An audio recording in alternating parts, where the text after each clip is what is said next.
start recording. We are recording. Name, we're going to name it. Okay, so that's going to be 1, 2, 3, 4. It's actually going to. There's Don. Don, how'd you get in without me letting you in? Because I own the account. So, Because you're the boss, right? well, same way you got in yesterday without me. Yesterday. Yeah. We're using the same account. So. All right. I feel better about that. Okay. I just decided to get in from the house rather than driving there and trying. You probably weren't going to make it in the amount of time we talked. I I'm just definitely saying. wasn't going to make it on time because, like I said, I was sitting here on the computer, not watching the time and trying to do some stuff in Optima. And when you called, it's like, oh, it's already 9:30. Whoops. So, would you give me more coffee? I feel that.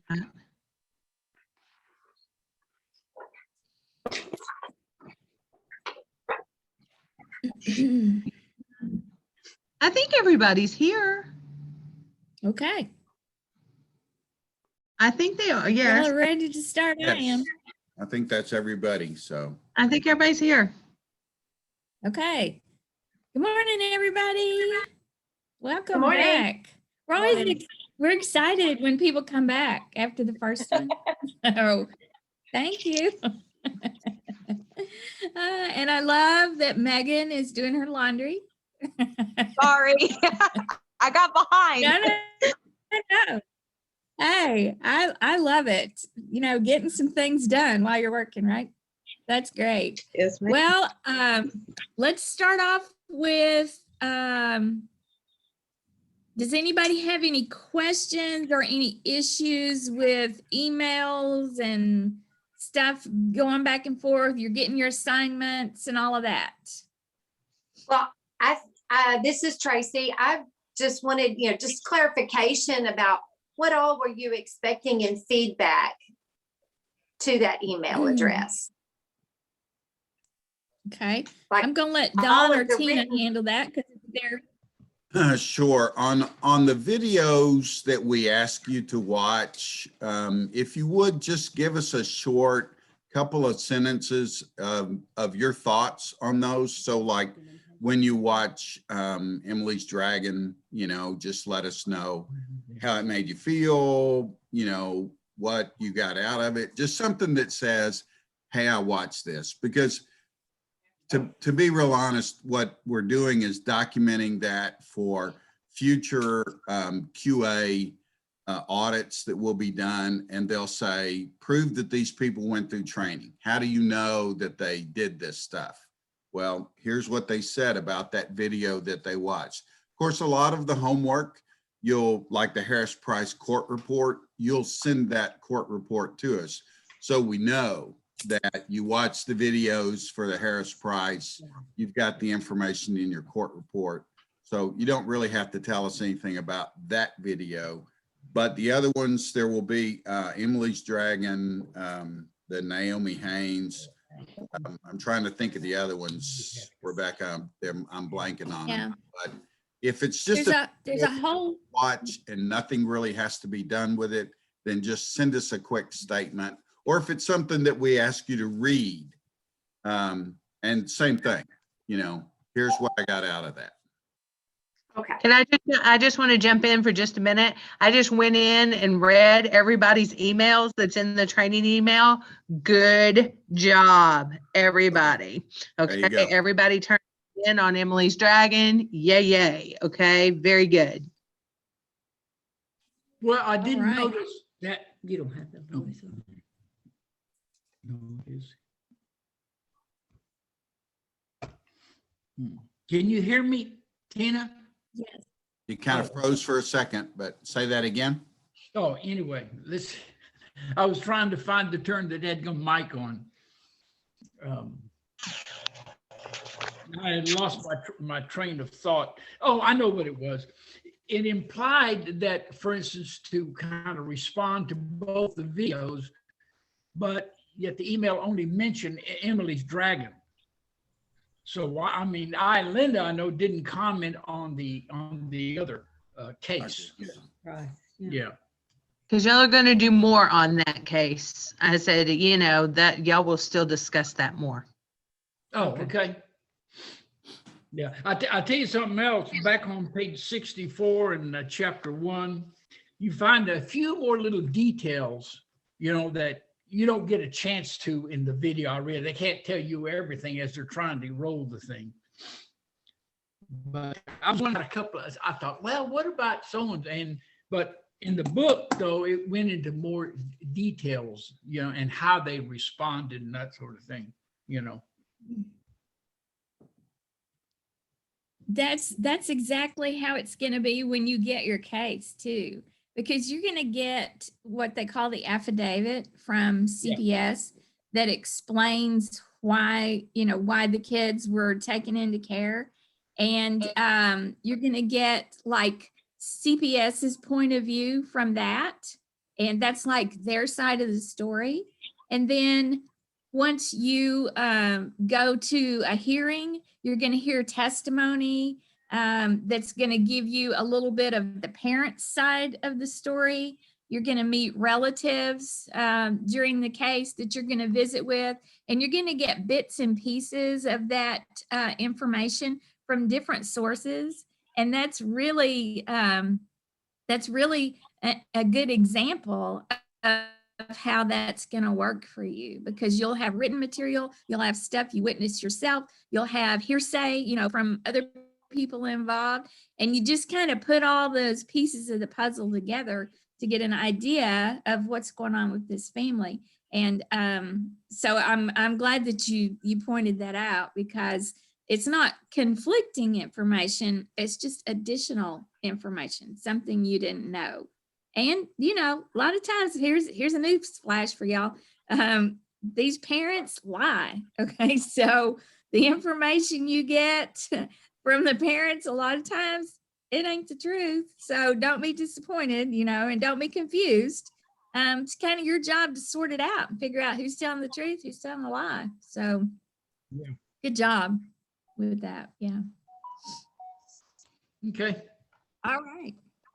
Well, let's talk today about child abuse and about CPS and what they're doing about it. Okay. So in chapter 2, y'all don't have to excuse me. I don't have my second little table today, so my computer's going to wobble, and I'm going to have to look down at this information a few times.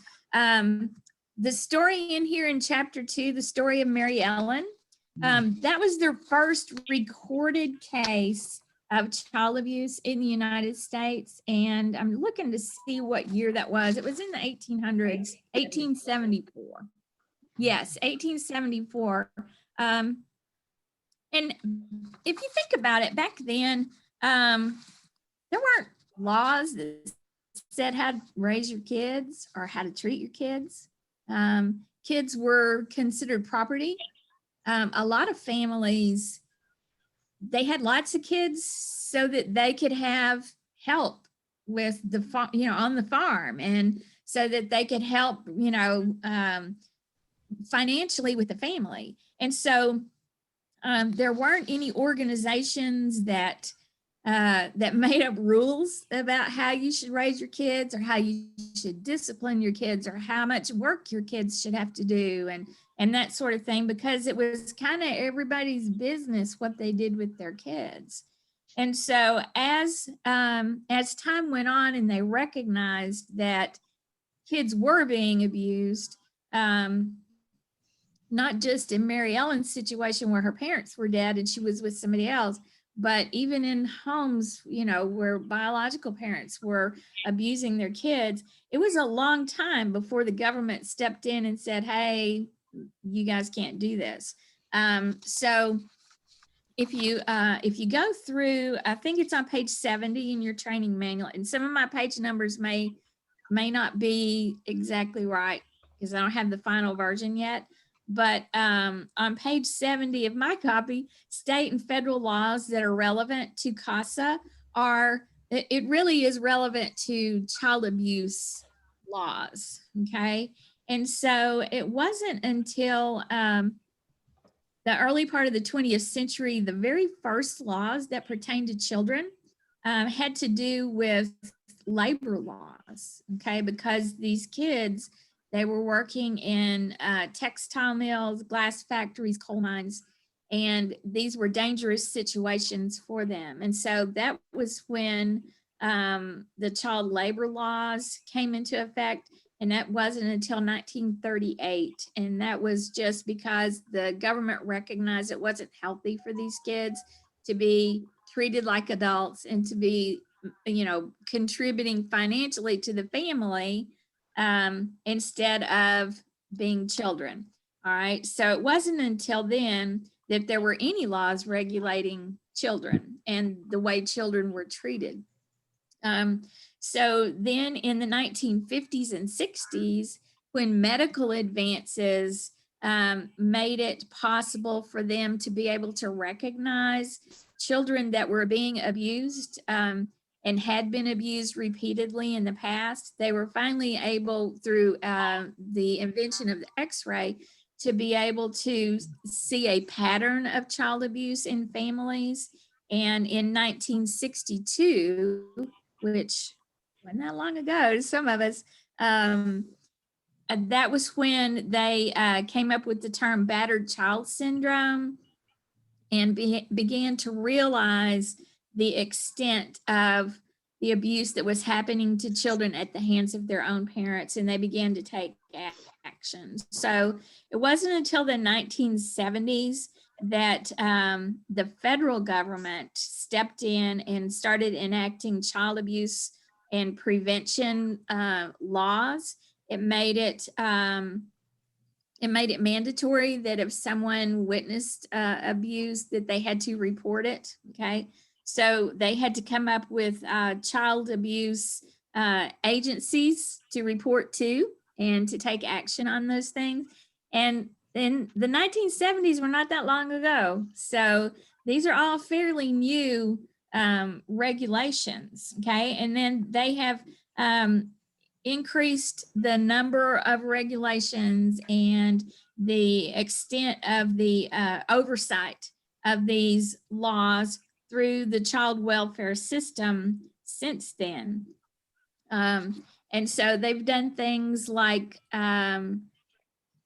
they've regulated foster homes. And you can imagine all the things that go into that. If you're going to take somebody's kids away because they're being abused, you better be able to put them in a situation that's better than the one that they came from. And that takes a lot of work, a lot of regulations. So you can understand why there's so many rules and so many policies that have been enacted to try to regulate the child welfare system.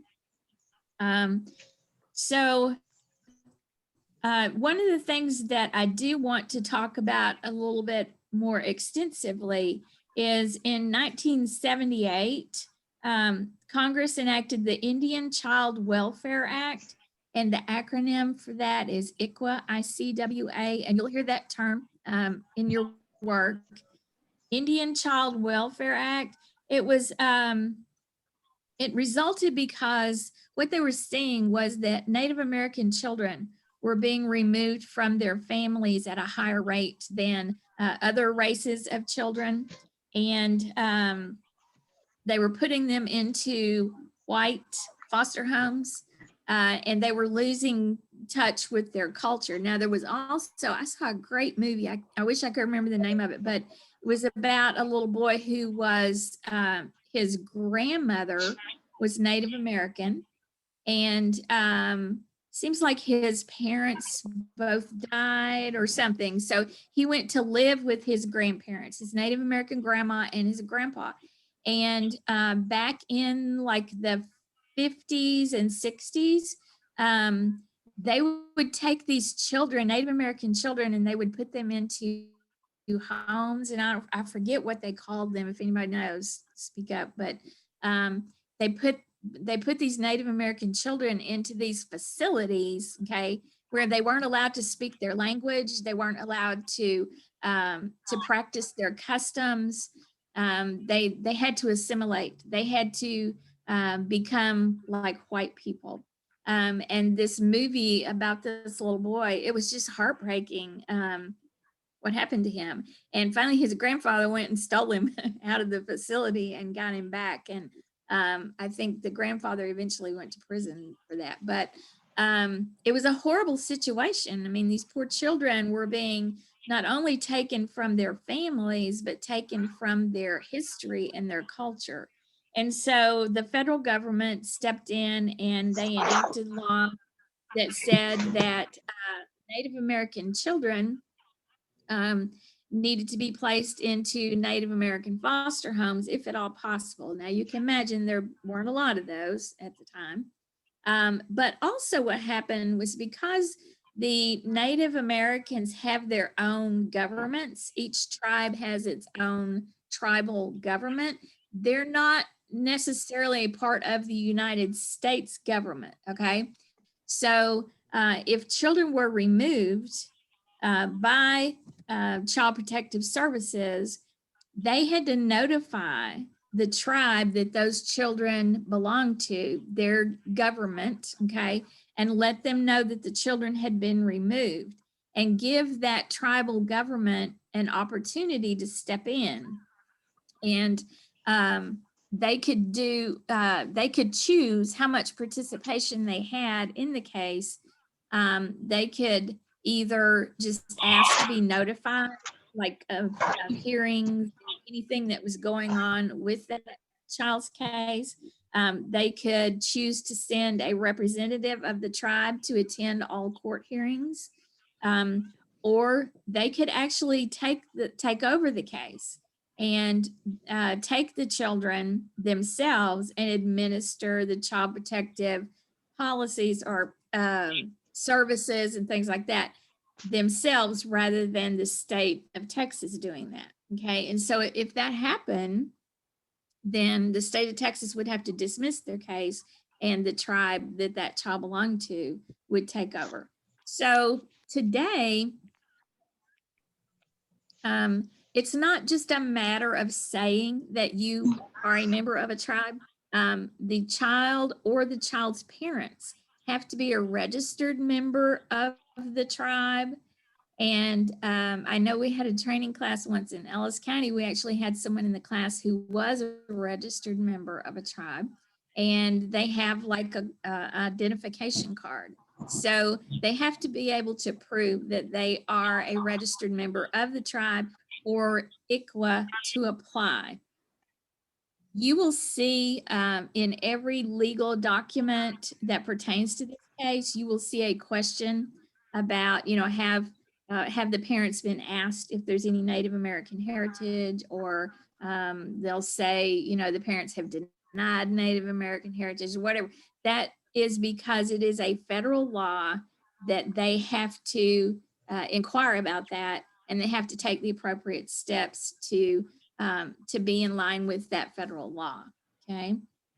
So when we get to one of our sample cases in your training, that's going to be a factor also in that sample case. So you'll kind of get an idea. I can tell you that in the state of Texas, we don't get a lot of cases where there's Native American heritage where ICWA applies. But in other states, it's very prevalent in Oklahoma, New Mexico, and Alaska. I can tell you that almost every family in Alaska is a registered member of a Native American tribe. And so it becomes a big deal in those places. And like I said, we don't see it very often. We had one situation where the mother actually moved to Oklahoma, where her tribe is, and she did her services through the tribe instead of through the state of Texas. The children stayed here in a foster home until the mom had completed her services, and then the children were able to go and live with her actually on the reservation. Once she did her services and established a home there, that's where they went. So that's the most interaction that we have had. They did not send a tribal representative or take over the case, except that they provided services for the mother. So that's what ICWA is about. Also, as you read through this stuff, we're not going to do that today, but on page 71, it talks about in 1997, the Volunteer Protection Act defined the liability of volunteers, and that kind of applies to you. I don't have a copy of that, but I know that you, as long as you are doing the duties of the guardian ad litem appropriately, you cannot be sued for any by parents. And a lot of times you'll hear parents, they're all going to sue CPS because they got it wrong and they, you know, they're angry. You have protections under the law as a CASA volunteer. That doesn't mean that you can do something illegal or against the rules, but you do have protection, just like CPS has protections against being sued by parents. All right. We talked about, oh, I lost y'all. There we go. We talked about the CASA program and the things that you will be doing as a CASA volunteer. So now we're going to talk a little bit about Child Protective Services and the things that they do. I kind of like to start with how the process works. So if you witness child abuse in the state of Texas, you're going to make a phone call, not to the local CPS office. If you call them, they're going to refer you to what they call the child abuse hotline, which is, if you look on page 74 of your training manual, the child abuse hotline is located in Austin. They field all the calls. It's an 800 number. They field all the calls of abuse and neglect that come in the state of Texas. And you can also make a referral online. I've done that. It's very tedious. So if I were, Don's shaking his head, if I were going to make a referral, I would do it over the phone, and you might be on hold for a while. Okay. So it's not an easy process either way. But at least when you do it over the phone, you have a little more leeway as far as what you want to tell them, because it's difficult when you do it online. So every call goes to that 800 number. It's a good idea to have that phone number in your phone. As you continue to be a CASA volunteer and people learn about that, people will call you to report abuse. You need to be able to tell them what the number is, because only the person that has witnessed the abuse, has firsthand knowledge, can make that referral. Okay, so encourage them to do that. The local CPS office phone number is on here. It's located on Ivy Street in Hillsborough. When you get a case, there are going to be times when you're going to go to the CPS office. It's not a really nice place, but it gets the job done. It's pretty small. They don't have a lot of room there, but they do have meetings there about your case that you'll be asked to attend. And a lot of times that's where the visits between the parents and the children happen, is at the CPS office. So you may need to go there for that as well. There are other options for visits, but usually at the beginning of the case, they want to have a more restricted kind of environment, and they will have the visits at their CPS office there in Hillsborough. You have a list here of your CPS caseworkers, and there are 2 units located in Hillsborough. There's the investigative unit. They're the ones that when the call comes in Austin, Austin routes the call to the appropriate county. So if it happened in Hill County, they would call the investigative unit in Hill County, and they would send one of their investigators out to check out the case. Once there is a removal and the court gets involved and there's a hearing, then the conservatorship unit, or CVS unit, takes over. And so there's a list here of the caseworkers and the supervisor for the conservatorship unit. So you'll be working most closely with them. once the investigation is done and the children have been removed and we go to court, the investigator is no longer responsible for that case. They hand it off to the conservatorship unit. And so you won't typically be working with the investigator. They will be at the 14-day hearing to give testimony. So you may talk to them or meet them at that hearing.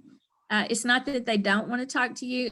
It's just that they have the case for just a little while and they don't have a lot of information other than this is what happened. And so if you have questions about the investigation, you can call them. And Don has a list of all the caseworkers, the investigators, and the CVS caseworkers' cell phone numbers. So if you want to talk to the investigator and get more information, they're usually very open to talking to you. It's just that once we get involved, they're kind of out of the case and they move on to the next investigation. And then you'll start working with the conservatorship worker. Now, Okay. let me jump in, Go. back up. Because of the way that Judge Crane assigns our cases, it may be, particularly later on, that you get assigned to a case the day that we get assigned to the case. And if so, then you'll have a period of time of dealing with the investigator prior to the 14-day hearing. So, but once they get to the 14-day hearing, then there's a handoff of the case essentially from investigations to CVS. And that's the long-term worker that you'll be working with. But right now, like today, I'm going in to observe a visit on a kid that we just got. And so I'll be talking with the investigator to find out what she knows, what she's been able to find since the child was removed, and that kind of information is available. We'll be in court next Thursday, and that then will be handed off to the CVS worker at that point. So it's a little different than Ellis County because we get assigned real quick here. Okay, that's awesome. And let me tell you, when they have that visit, that very first visit after the removal, that's going to be at the CPS office. And the way it's set up is they have a room where the parents and the children are in the room together. And then there's a two-way mirror so that you can look, you're in another room, okay, adjacent to that one. And you can look through there and see them, but they can't see you. What they see is a mirror, but you can see through the mirror. And you can also, there's a microphone in there, so you can hear the conversation that's going on, but they can't hear you. Okay, so when you go to watch those visits, and especially if you get to go to that very first one after the removal, and you'll be sitting in the room with the investigator watching the visit. And that is just, well, anytime you get to do that with the caseworker, whether it's the investigator or the CVS worker, that is one of the best times to get information from them. They're so busy all the time. It's hard to get a return phone call or return emails. And when they're there supervising that visit, you kind of have their undivided attention to talk about that case.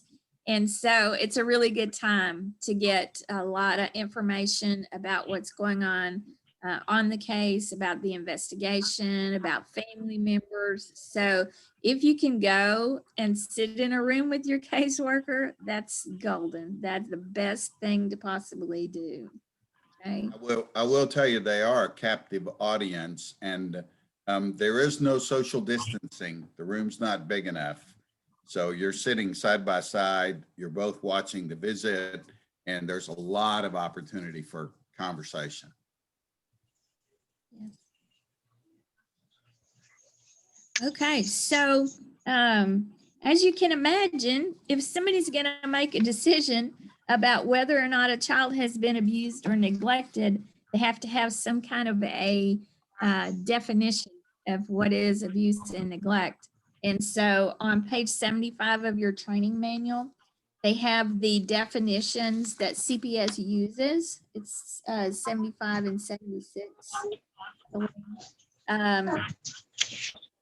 This, let me grab my plug-in from my computer to stay. I have a question real quick. Those Yes. CPS visits, how long are they usually whenever they meet with their kids, their CPS? How long are those visits? It's Are they usually an hour. 1 hour? Okay. Yes, and they are timed. They will tell them, you know, you got 10 minutes left before the end of the visit. When it's time for the visit to be over, the visit is over. If the parents arrive late, they lose that time. They don't get extra time, because you can imagine, I think we have 5 CVS workers. If every CVS worker has even 10 cases, all right, and they have to arrange a 1 hour window of time at the CPS office for those visits, then we're talking about 50 in a week that have to be fit into a schedule. So they have to happen on time, and they have to end on time, because there's somebody else coming in for a visit right behind them. So yeah, you can, if you're wanting to schedule it, you got a pretty good shot at those happening the same time every week, and they will be on time or they will be canceled if they're not on time. Okay, so any other questions about visits? About the workers? I have a question, but it's not about the visits. So, man, I lost my train of thought. Okay, so say you take on a case and the child's placed in a home, and I understand that usually those homes are well for a child to be placed in. There's extensive backgrounds and everything to go with that. But I do know that sometimes there are cases where a child is placed in a foster care or into a home, and they are abused in that home as well. So if you see the abuse, or the child tells you about the abuse but hasn't spoken to anybody else but tells you, and you report it, of course, to the 1-800 number that you were mentioning in Austin, would we have to notify y'all as well? If you have a concern that a child that's been placed in either a foster home or a relative's home is being abused or neglected, the first thing is you're going to talk to the conservatorship worker that is assigned to that case. You're going to talk to them about it. If they feel like it's something that you need to report to the 800, let's say there's an allegation of sexual abuse in the home, okay? That's one that would definitely be reported to the 800 number.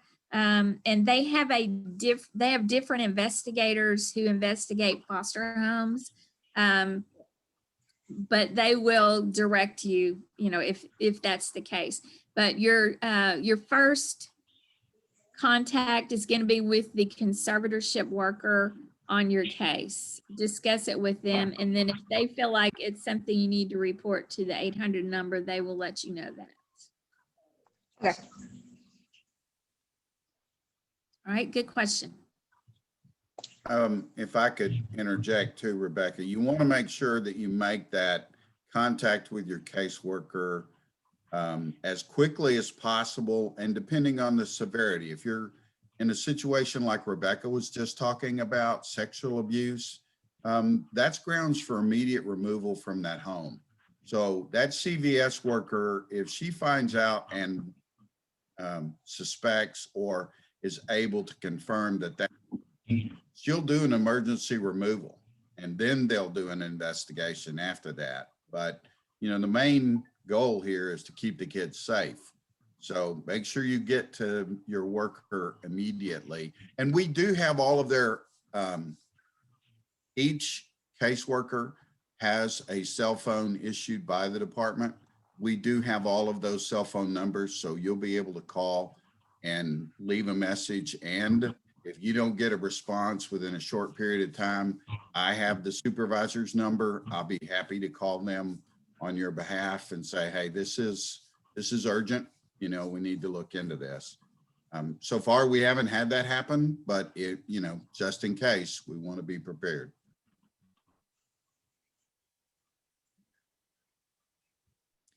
All right. So another like unit of CPS is the Family-Based Safety Services Unit. And the acronym for that is FBSS. What they do is if there's a referral about a problem in a home, they will go there. And if they feel like the children are, they're safe in that home, excuse me, but there are some things that need to be tended to. Maybe the parents, maybe the home's dirty. All right. We've had some really bad homes. I mean, we've had homes with 16 dogs inside the house and they're all using it for a bathroom. Okay. I've seen a case where there was a shoebox full of dead kittens on a bookshelf. Okay. I mean, we're talking really nasty, unsafe situation for kids. All right. CPS, the investigator may determine that the problems in that home could be resolved pretty easily if the parents were compelled to do so. So they will assign a family-based safety services worker, and that person goes into the home and tells the parents, okay, you've got to fix things, and we're not going to take the kids out of the home if you do these things. All right. And it could even be a drug case. It could be mom and dad are smoking marijuana. A lot of times they don't remove the kids for that, but it makes it to where the kids potentially are being neglected when the parents are doing this. So they may ask the parents to do some drug and alcohol assessments, maybe go to NA or AA meetings, get a job or whatever they need to do to make the situation better for the kids. And so the parents have an opportunity to do that so that their children won't be removed from the home. And they have the caseworker comes a lot more often and checks up on them to see if they're making any progress. If they do the things that CPS asks them to do and make the changes, then CPS just gets out of the case and the kids are never removed. It never goes to court and we're never involved. Okay. So you're not going to be appointed to a case, an FBSS case. The next step in that process is they may go to court and tell the judge, we asked the parents to do this. They're not doing it. And the court can order family-based safety services. Now, all of this is assuming that the kids are safe staying there. Okay. We're not going to leave them in an unsafe situation. But if they have court-ordered family-based safety services, it could be that when you go to court on your case, you're going to see an FBSS court hearing.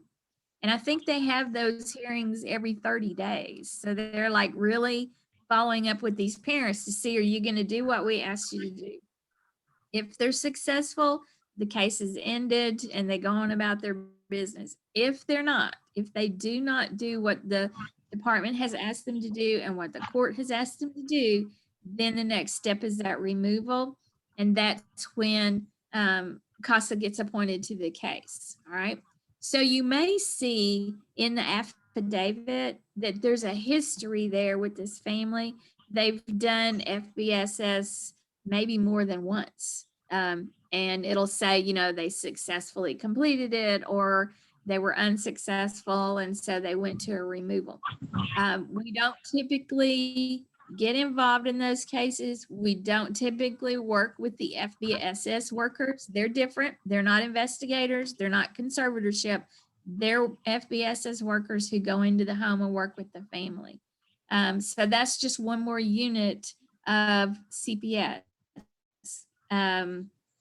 Another unit of CPS is the adoption unit. If this case lasts for a year and the parents are not successful completing their services and their parental rights are terminated, then somebody has to be the parent for those kids. And the court will give permanent managing conservatorship to the department, and that becomes their parent, okay? And while they are the parent of that child, they're looking for an adoptive family.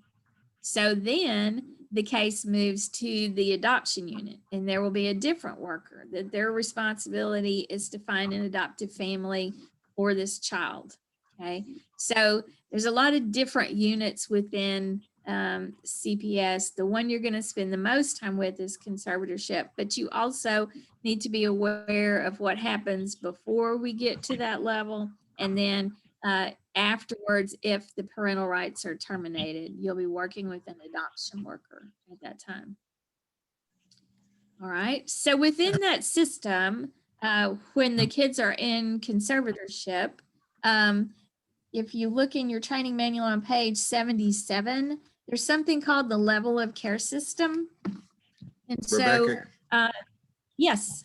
let me jump in here real quick because I want to add a, I guess, a editorial comment for you guys. The reason important to this case and to these children has just been explained to you. You have FBSS workers, you have investigators, you have CVS workers, you have adoption workers. All of these kids move in and out. I mean, all of these people move in and out of these kids' lives. You are the only constant in all of that. You're on one case, you start it and you end it once they, if it goes all the way to adoption, once they get adopted, or if they are permanently placed. So oftentimes, you guys may feel like in the case, you really haven't done anything because you're duplicating and saying exactly what the CVS worker has said, what CPS workers have done and said, because we're in agreement that that's all exactly what should happen. But again, you are the constant in that kid's lives, and that means a lot to these kids. And it's very, very important. So I wanted to jump in here at this point to sort of emphasize that, because I do hear occasionally volunteers will say, well, I didn't feel like I did anything because I just said what CPS said. And yeah, that's right. But they had 3 different CPS workers. You were there every time, all the time. So it's important. It is important because we're talking about little kids here who don't understand any of this stuff I'm explaining to you. They don't understand the process. They don't understand why their worker changes. They don't know who all these people are. So what they do understand is that their CASA has been there the whole time, and that is critical to helping these kids get through it. So let's talk about this level of care system. There are 4 levels of care that a child can qualify for, all right? There's an organization called Youth for Tomorrow, and CPS contracts with them to look at each child's paperwork and determine what their level of care should be, okay? So a basic kid is a child that doesn't have any serious behavior problems. They're not on any medications. They're just a regular kid without any serious issues other than they've been neglected and abused. So that's a basic child, all right?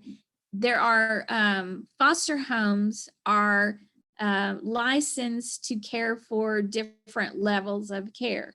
So a foster home that is licensed basic, this is like a mom and dad, a regular family kind of environment. They take care of the kids. They send them to school. And everything is just like it would be in a normal family. It's just not their family, okay? The next level of care is moderate.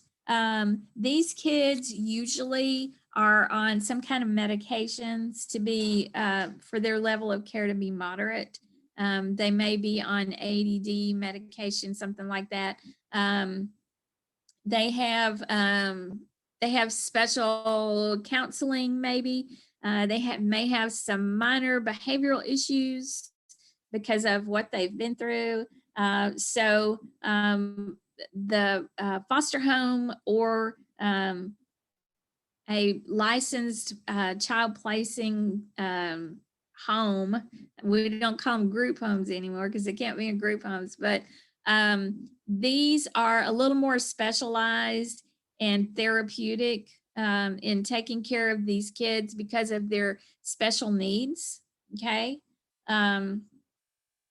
So we used to have group homes. Okay. And then, I was reading in the CASA newsletter, it's been 10 years since that lawsuit was brought. I didn't realize it had been that long.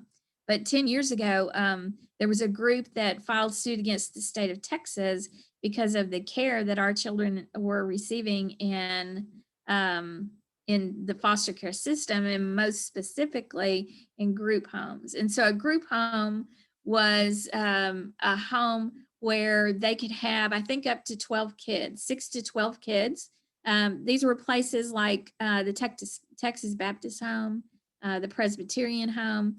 So they would have like houses with house parents, okay, that took care of these kids, but there was not like around the clock supervision of the children. And so some things were happening to the kids while they were in these group homes. And so the state of Texas lost that lawsuit.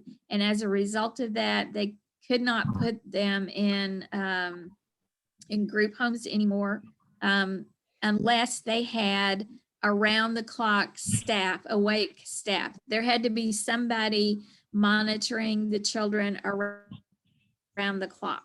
So a lot of those group homes closed because they didn't have the money to do that or the staff to be able to do that. So that kind of changed things in the state of Texas, and you'll still see references to that lawsuit. I was just shocked it had been 10 years.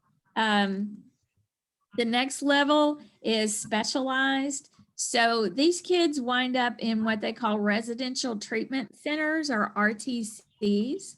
In these RTCs, they have this around the clock staff. They have group counseling meetings.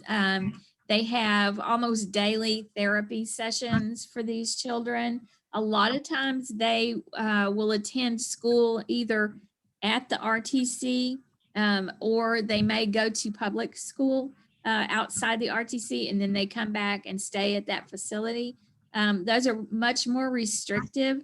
I can tell you that they cannot lock the doors and keep them there. So one of the issues that we have with RTCs, kids in RTCs, is that oftentimes they will run away from there because they are able to get out. And maybe if they're going to public school, that's an opportunity for them to run from there. So it's not a place you want your kids to be. If they have serious behavioral problems and they're on medications, it's hard to find a foster home for them to go to, because most of our foster homes are typically for basic or moderate kids. I will tell you also, if you have a child who's awaiting adoption and they have, if their level of care has been raised to specialized or intensive, they cannot pursue adoption for those children until their level of care has been lowered to either moderate or basic. So that also comes into play with our older kids a lot of times that are in the system. They want to be adopted, but because of their behaviors and their medication levels, their level of care prevents them from being handed off to the adoption unit so that they can find them a permanent home. So it's a real problem. And it's a very frustrating situation. Okay.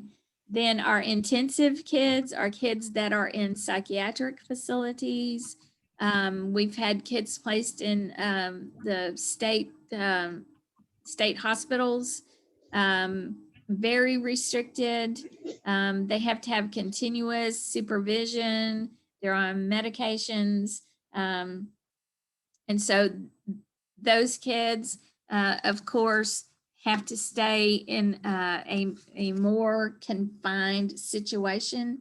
And CPS has a mandate to place children in the least restrictive environment possible. And that's all based on their level of care in this level of care system. So if you have a moderate child, then they can't put them in an RTC. If you have a specialized child, they can't be in a basic foster home because they need more supervision. So that's what all of these levels are designed to do, is to make sure that they're getting the appropriate kind of care. I can tell you that one of the flaws in our system is that they get, the higher their level of care, the more money the caregivers receive for taking care of them. I would love to tell you that all foster parents are in it because they love kids and they want to make sure that they're safe and they're loved. But the fact is, there are some people who do it for a job. It's their job, okay? And if you can make more money taking care of a moderate child than a basic child, then it might be something that you would convince the worker that this child needs to have evaluations for medications instead of trying different therapies that might help the child with whatever issue it is, if they have issues at all. I had one foster mom, she was complaining because this 8-year-old girl, I can't get her to get out of bed in the morning. I have trouble getting her to brush her teeth. She doesn't want to do her homework. And she's like, her level needs to be raised. And I thought, that's just a normal 8-year-old kid. There's nothing wrong with her. You just want to get paid more money because she's not compliant, right? So that kind of thing can happen. I wish it didn't. But that's also one of the things that you as a CASA volunteer are going to be able to kind of see what's going on in that foster home. Just like when I went and visited this child and the foster mom said that to me. It was clear that this was not an appropriate foster home for this child. Now, understand that moving a child from one foster home to another is traumatic. It's almost as traumatic as removing them from their parents, okay? So it's not something you want to take lightly.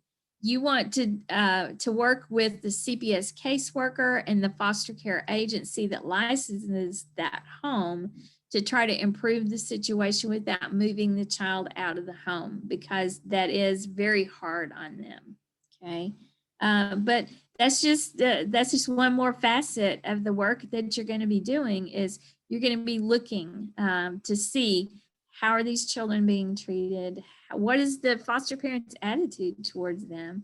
I always find it interesting when I have kids placed somewhere. The first time I talk to those foster parents and ask, tell me about the kids.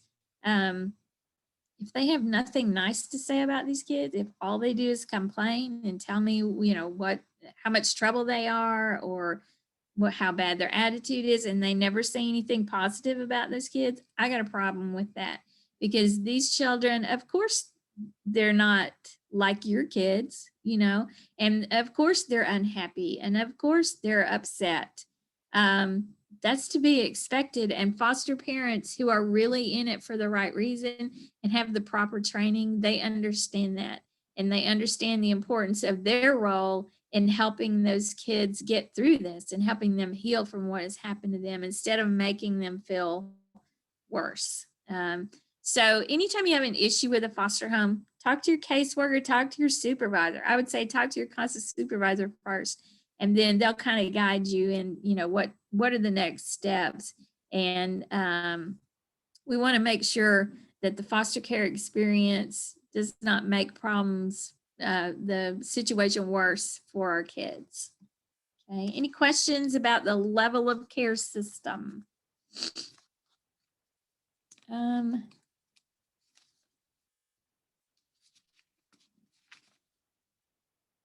So one of the things about this whole reporting of abuse, there's some scenarios in your training manual that I always enjoyed doing those in class, because we'd read through them and talk about whether or not we agreed with what happened in that situation. I know one of them, it talks about there was a woman who had witnessed her next door neighbor spanking her child. The woman making the report didn't believe in spanking. So when she was questioned by the intake unit about, what had happened, the mother had spanked the child with her hand. She hadn't left any bruises. It wasn't excessive. It's just that the person making the report felt like it was inappropriate to spank the child. So the intake person can rule that out right there, and not send an investigator out to that situation. And something like that's pretty easy to make that decision. But sometimes it takes further investigation. And when the investigator goes out to the home, maybe the information that the person that made the call gave was inaccurate. Maybe they go out and talk to the parents, talk to the kids, and find out that there's no need for them to follow up. No, every call to CPS does not result in some kind of action on their part. And so they have trying to think of the right name, dispositions. It's what they're called, the disposition of the case. And you'll see this in some of the paperwork. You'll see the acronyms for this as well. So it can be ruled out, RO. It can be unable to determine, UTD, or it can be a reason to believe, an RTB. Okay, so it's not like a criminal case where they have to have evidence beyond a reasonable doubt that it happened. They just have to have reason to believe that it happened for them to take action, okay, and have the case open for further investigation. So when you're looking at the affidavit, it will have CPS history listed in there, and it may have those acronyms. It may say that in 2016, there was an allegation of drug use by the parents, and they can say the parents failed a drug test. So it was the disposition of that case was RTB, reason to believe that the parents were using drugs. Okay. Or it may, I remember getting one case one time, they had like 10 referrals for various things that were silly. There was dust on the furniture. And so all of those were ruled out until finally they did find something there that they were able to say there was a reason to believe. So that's just more of how things are done in CPS world, things that you need to understand kind of how it works. Sometimes we feel like the kids should have been removed. In one of the scenarios in your training manual, it talks about Stan and Dot. Stan and Dot were twins and there was domestic violence in the home. The boyfriend, I believe it was, had accidentally hurt one of the children when he was trying to hurt mom.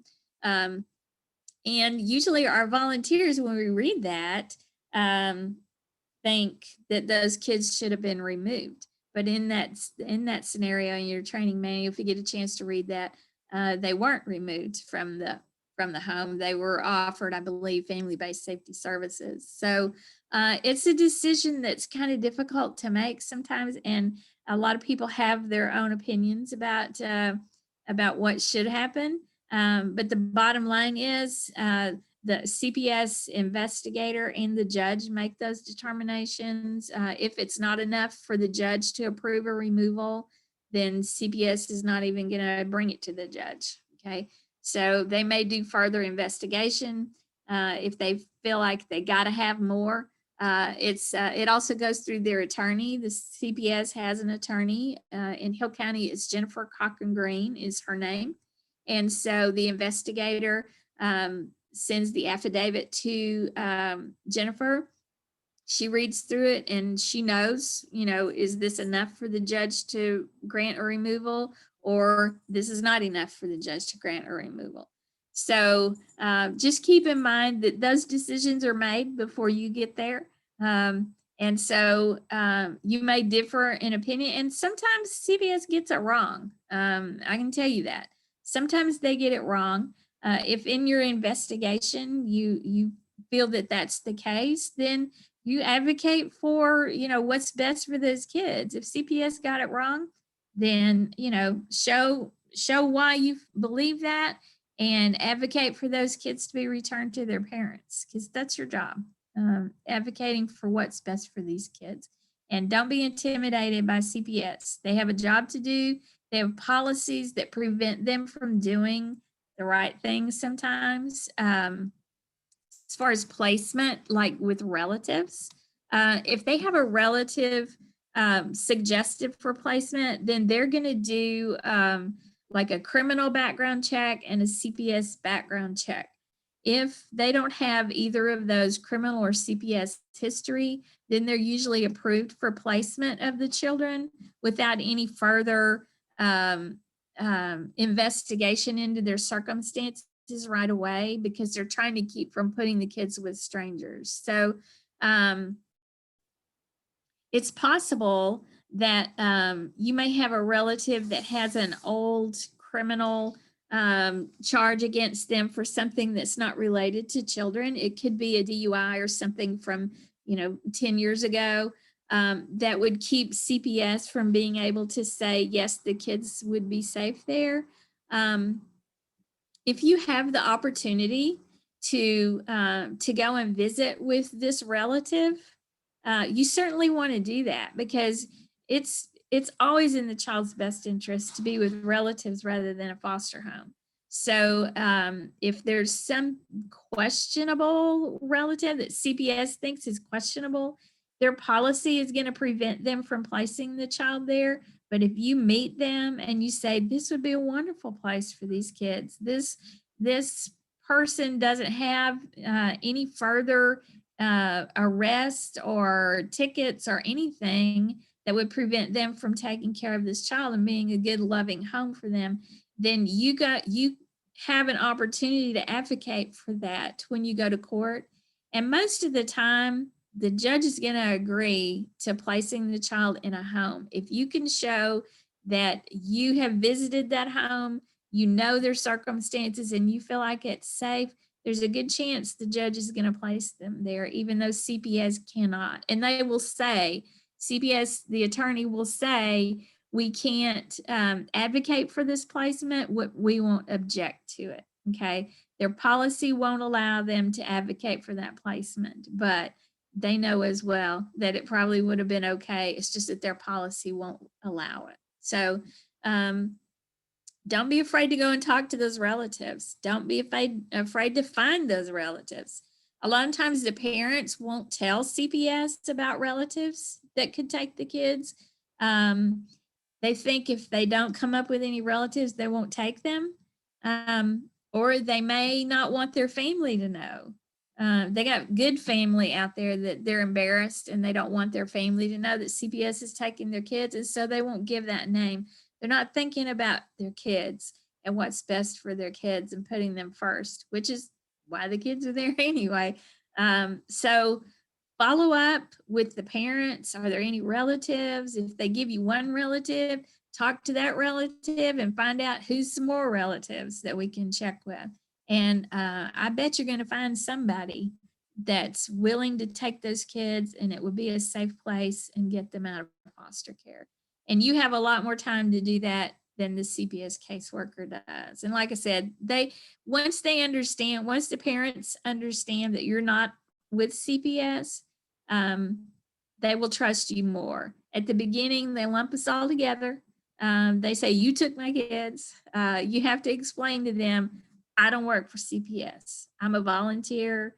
The court appointed me to look out for your kids and to give him suggestions about what's best for them. And eventually they get it. The parents get it and they understand. And so they'll be a little more comfortable talking with you than they are with their CPS caseworker. Okay, any questions about the whole CPS process?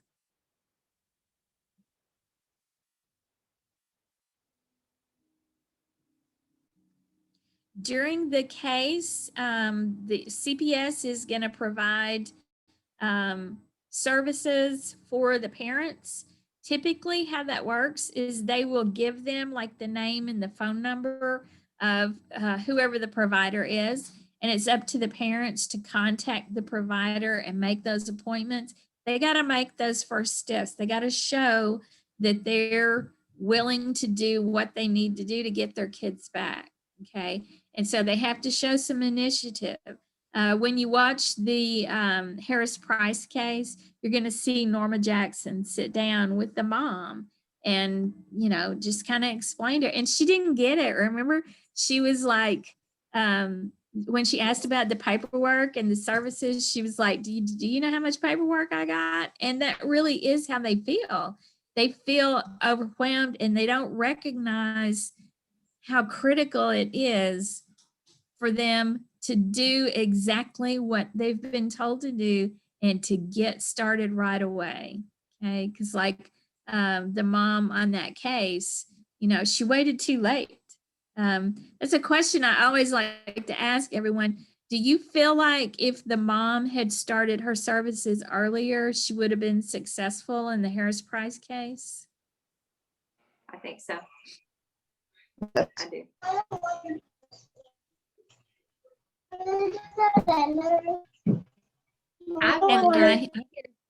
I wondered if that was a real case. Was that a real case, real people, or is that reenactments?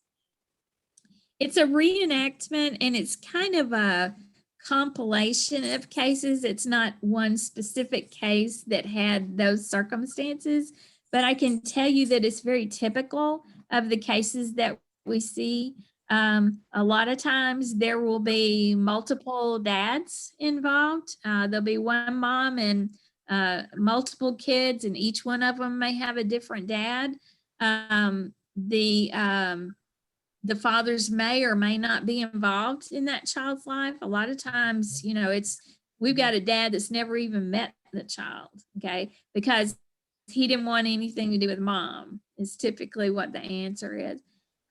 We also will have that situation where mom doesn't know who the father is, or she will say she doesn't know who the father is because she thinks if she tells, then father's going to get the child, and she doesn't want that to happen. You may have a mom that gives you multiple names of possible dads, and they have to try to track them down and do paternity tests to determine who the father is. Because remember, at the end of the day, if everything goes bad, then the parents' rights are going to be terminated. Okay, at the end of this case, they're going to be successful, find family, or their rights are going to be terminated. So they have to know who the father is. Sometimes we don't. We never know who the father is, and so there's an unknown father. Even in those situations, we have to have a trial to terminate the unknown father's rights. And what they do there is they just have to come to court and say, these are the efforts we have made to find the father. And we've not been able to determine who it is. So we're asking that the unknown father's rights be terminated so that this child can be adopted by somebody else, because a child cannot be adopted if their parents still have parental rights. Okay. Another thing that's interesting that I didn't realize in the state of Texas, and probably other states as well, if a woman is married when she gives birth to a child, then her husband is the presumed father, whether he's the father or not. They may not have even been living together, but as long as they are legally married, then he is the presumed father. Okay. And then if she says, no, it's not him, it's Joe, then Joe is the alleged father. Okay. So you can have a whole lot of different dads going on in these cases. You can have presumed, alleged. You could have one of those for each of the kids.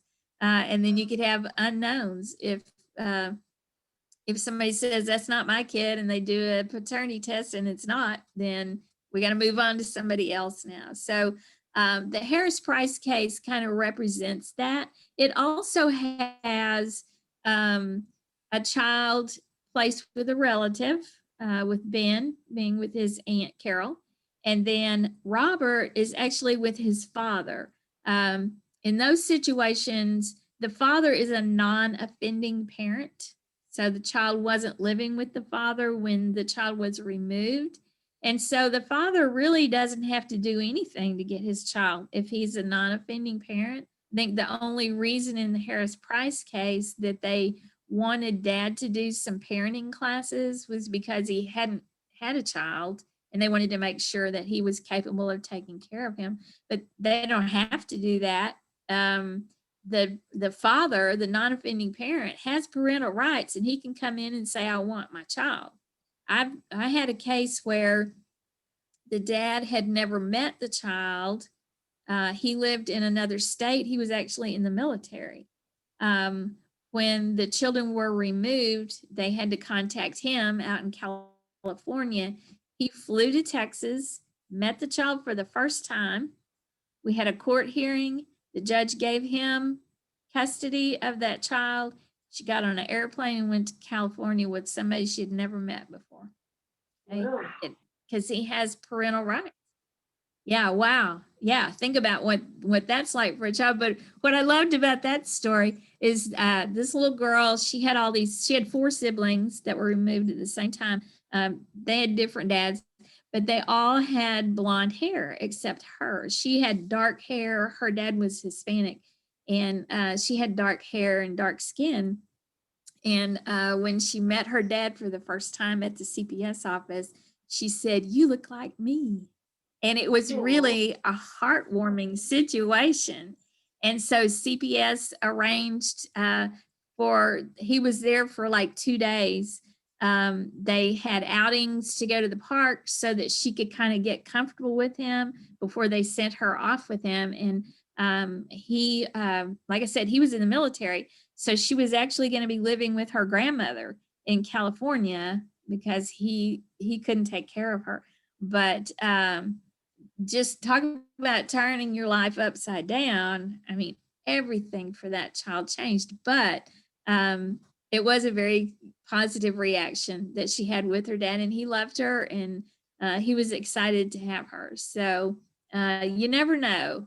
You never know how things are going to happen, and you can see what chaos it can be for these kids, and they don't understand. I think she was maybe 5 years old. She wasn't very old at all. But the law's a law, okay? If you got a non-offending parent, they have every right to come in there and say, I want my kid. And they don't have, if they're good people, they don't have criminal or CPS history, CPS cannot deny them. The court cannot deny them their child. And so sometimes that happens. Sometimes it does.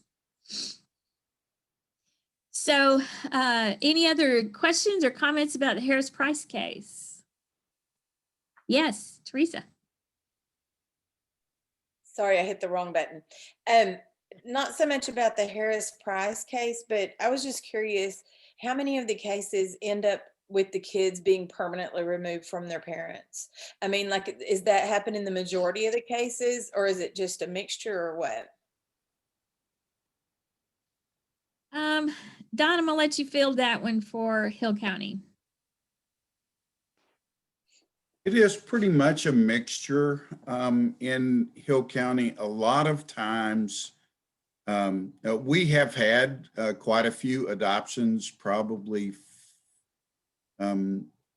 We've had a total of probably 60 cases so far.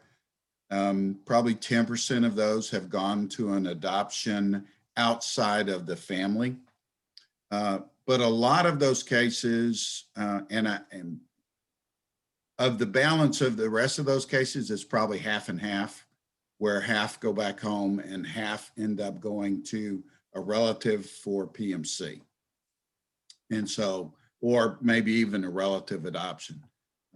But adoptions outside of the family have been really fairly rare in Hill County. So, and we do have quite a few cases where the kids have gone back home. You know, moms and dads have, you know, kind of figured out this is what we're supposed to do. And sometimes with the assistance of the CASA advocates, they've been able to, you know, put together a support group that helps them get their kids back. So.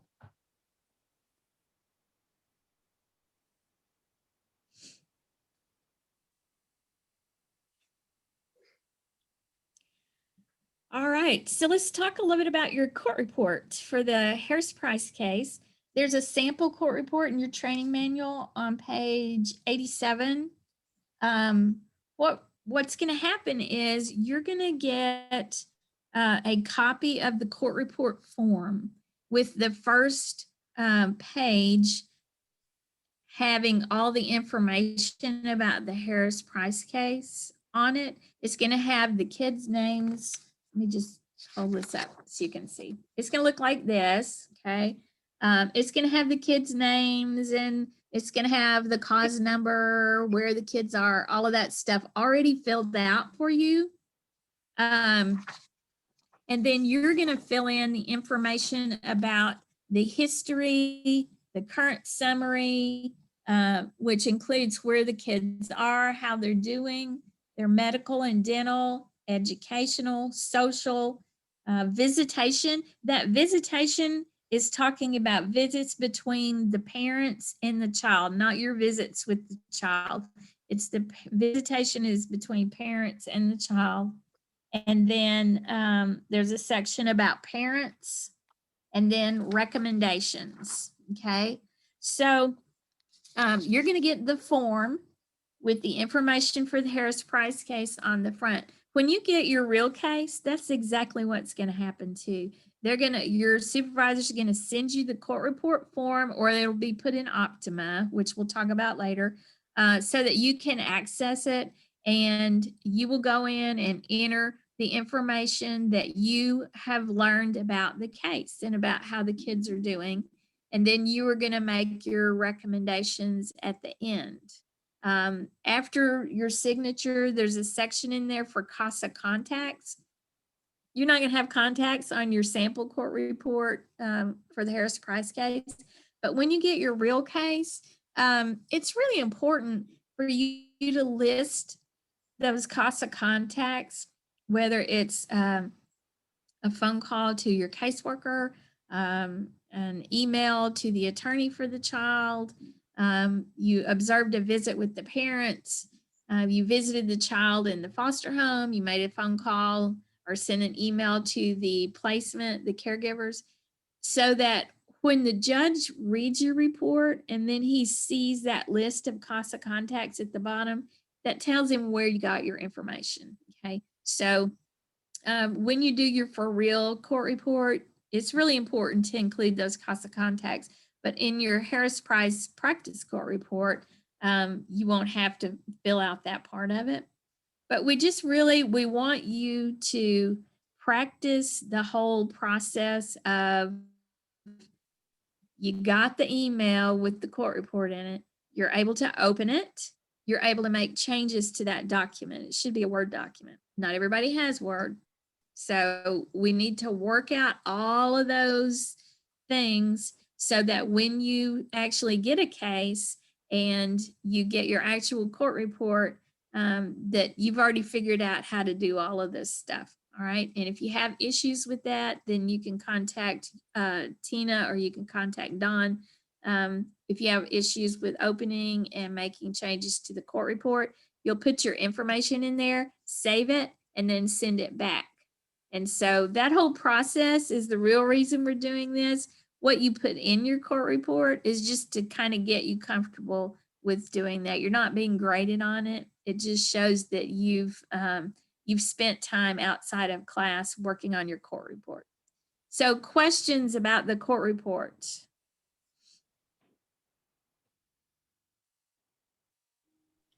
I'll jump in and tell you real quickly that I met with Judge Crane yesterday to just talk about, how CASA is doing, and, how, if he had any recommendations for things that we could do differently. And he was very complimentary of the program and all of the volunteers that are submitting. But one thing he did say is, I read the court reports. And so he reads every one of them. So they are important, unlike maybe some other places where you know, it just becomes a form that gets filed in the file somewheres. He will actually read them, and he tells me he usually reads them on just before court, so he's familiar with your position. And I will say, please don't take it personally if he doesn't call on you to testify or to give your opinion in court. Because sometimes with a heavy caseload, he's just trying to move through cases quickly, but he has read your recommendations and he knows what your position is. So unless something new has happened, he may not necessarily call on you to speak in court. But the court report is important for us to get that opinion to him. Being in the courtroom. Yeah, that is the most important thing you're going to do as a CASA volunteer is your court report. You cannot, it is that serious. This is your tool to be able to talk to the judge, because you can't just go up and talk to the judge. If you run into him at Walmart, don't talk to him about your case. You can say hello, but don't you say anything about your case. But this is the way that you can talk directly to the judge about what's going on with your kid. And like I told you before, don't worry about how you word it or anything. Your supervisor is gonna go through it with a fine tooth comb, and they're gonna arrange the words in the right way and put the information in the right sections, and make sure that it's a court report that's not going to be objected to. Okay. The important thing for you to know is that the judicial process is an adversarial process. Okay. You're here advocating for what's going to be best for these kids. The parents and their attorneys are advocating for those kids to go back with their parents. All right. So if they can find anything that they can use to try to discredit you and what you're saying, then they will use that. So your supervisor is going to go through that report and make sure that there's no opportunity for a parent's attorney to say, Your Honor, I object to the CASA court report and ask that it be thrown out. So don't be offended if your supervisor changes some things in your report. It's because they're familiar with what it needs to look like to get through the system and not be objected to. Now, I will also say that, remember, folks, we are not attorneys, nor are we held to that standard of being attorneys. And so the judge is very lenient in terms of what he allows us to do or say in court. We also, because we are not attorneys, don't get to ask questions or cross-examine witnesses or any of that sort of stuff. But we do get to give our opinions, and generally that's going to be done after everybody else has spoken. So it's very, very rare that you would ever be called for testimony or called as a witness. Most of the time, you're just going to be standing up and giving your report to the judge if you have additional information. And just to make you feel a little more comfortable with that, we all are very, very nervous when we have to do that, including me this last week when I had to stand in for one of our volunteers. But And still me too. yeah, yes, we all are very nervous about that. But it's very, very rare for our volunteers to be called as a witness. And generally, it's just a matter of stating some facts that one of the attorneys wants entered into the record, usually at the final hearing. So, and it's really routine kind of stuff. So don't panic. And she was nervous. You could tell. Yeah. So Don, you guys are having in-person court now. Is this class going to be able to go and observe court? Yes, I should have talked to the judge yesterday about that because I didn't even think, oh yeah, we don't do court by Zoom. Previously, for all of our classes, you guys would have been able to, from the comfort of your living rooms, log into YouTube and watch the court, but we are not doing that anymore. So yes, it's a small courtroom, but there is a gallery in the back. And so they'll be able to come in to the courthouse flooded. And so it's essentially closed right now. And so we're doing all of our courtroom work is being done in the temporary courthouse, which is over by the DPS office. So, but there is a courtroom there and you will be able to come in. You will need a mask because it's kind of interesting the way he has it set up.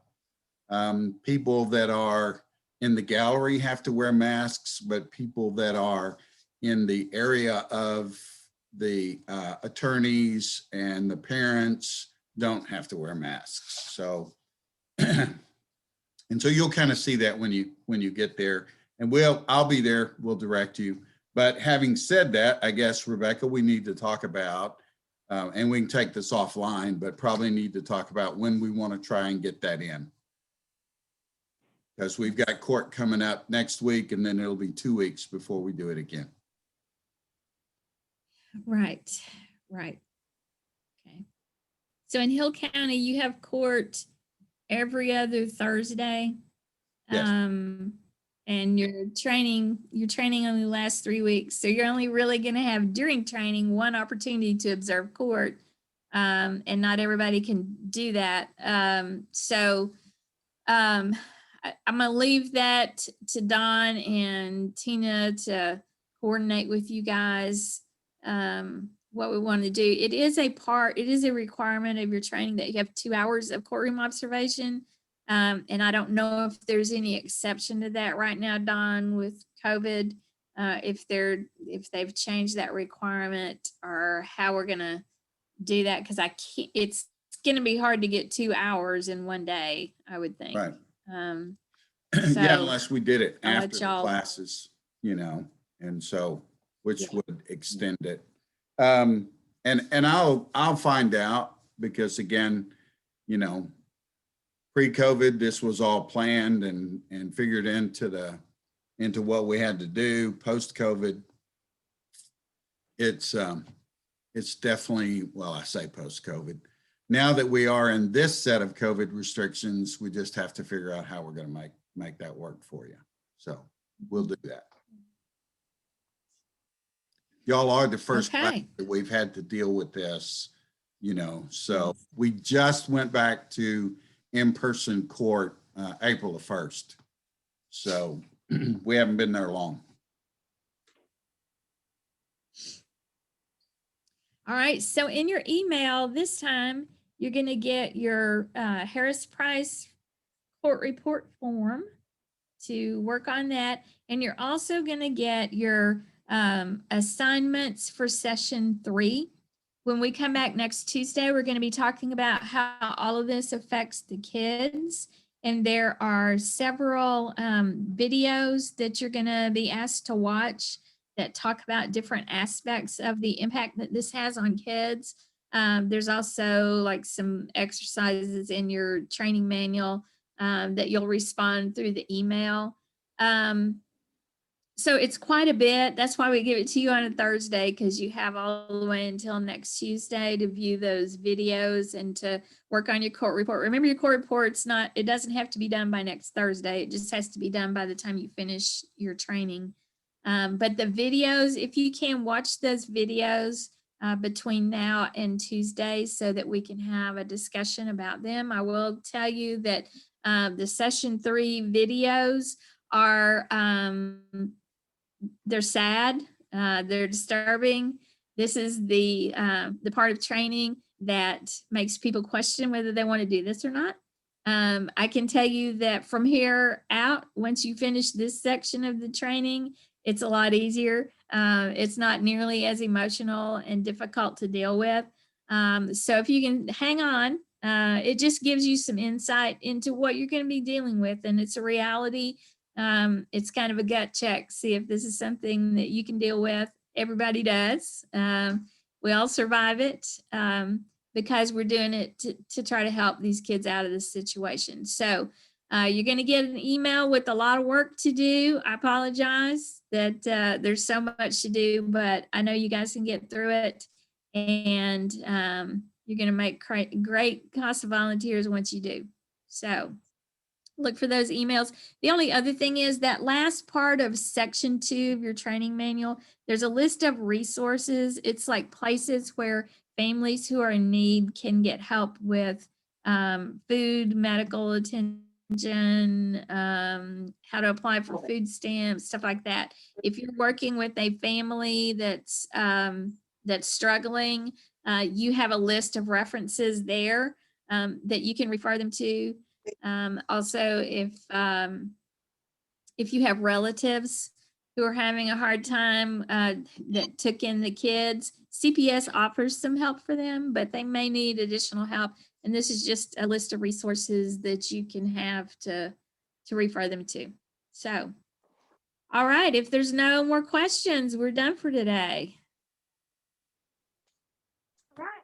Everybody's Thank good? you. Thank you. Thank you guys for showing up. All right, thank y'all. Have a Appreciate great it. weekend. Yep. Hey, I just wanted to tell Yeah. everybody real fast. I've already emailed your fingerprint stuff to you. Check your email today. When do we need to do that? Well, as soon as you can, 4 classes, completed. Okay. You got weeks. Yes, ma'am. Tina, I'm Mhm. going to be coming to Hillsborough Saturday. Can you have a copy of the final version of the training manual there at the office for me? I sure can. Okay, I will pick it up on Saturday. Okay. All It'll right. have your name on it. Okay, thank you, everybody. Okay. Bye. Bye. Dawn. Bye. Thanks for your guidance. Bye.